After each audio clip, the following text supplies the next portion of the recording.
The Kremlin has created an image of the Russian army as professional and invincible. However, these myths have been shattered by the realities of the war in Ukraine.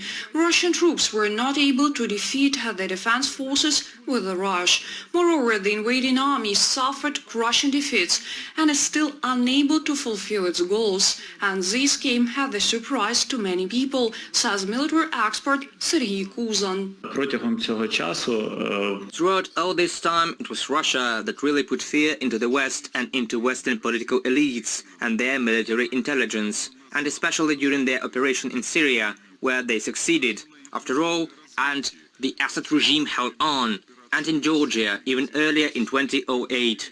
That is, all these facts, they formed the opinion in the West that indeed this army could perform missions anywhere in the world. But for the first time, the Russian army got kicked in the teeth by the armed forces of Ukraine. And in fact, the whole operation, the whole victory march they were counting on, crashed by the fact that our armed forces are able and morally ready to fight the Russians. Russia cannot boast high-precision modern weapons as they have nothing to counter the equipment that Ukraine receives from its Western partners. However, experts do not recommend underestimating the number of weapons in the warehouses of the enemy, even if it is not the most modern one. With such equipment, the enemy troops will suffer huge losses, but try to move forward. По запасах озброєнь це направду все ж таки друга армія світу. They are really the second largest army in the world in terms of armaments. In terms of such armaments as tanks, they still rank first in the world altogether. It's more than 13,000 units.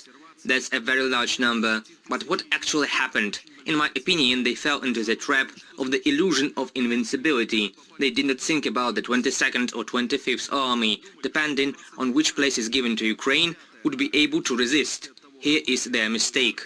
However, armaments do not solve all the issues. First and foremost, motivation is important, experts say, and the Russians have big problems with that. Their soldiers massively refuse to fight. This is evidenced by the interceptions of the security service of Ukraine. Poor God, how many of your people refused? As I understand, all the personnel. Repeat. Almost everyone.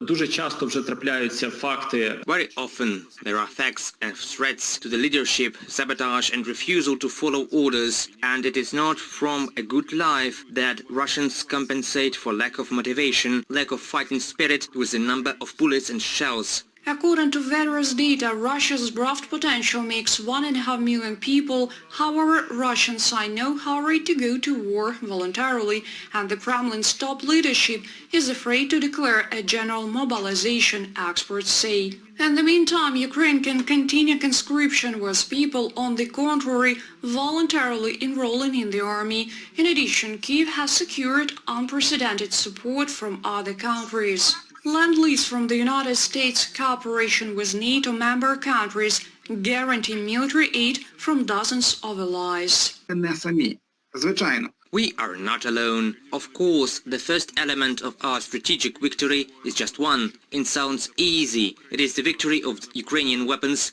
on the battlefield. This is the only way and not any other way. But there is another nuance. Without broad international support, we would have been in trouble. Without the high-quality intelligence information that our partners provided us, provide and will provide, it would have been extremely difficult to conduct precise artillery strikes. And they were carried out and are carried out now. According to the experts, a possible turning point in the war will take place due to the accumulation of equipment provided by the allies. Within a month and a half, then the Ukrainian military will be able to launch a counter-offensive and begin the deoccupation of areas captured by Russian troops. Reported by Ksenia Bugay, Larisa Zubenko, UATV News.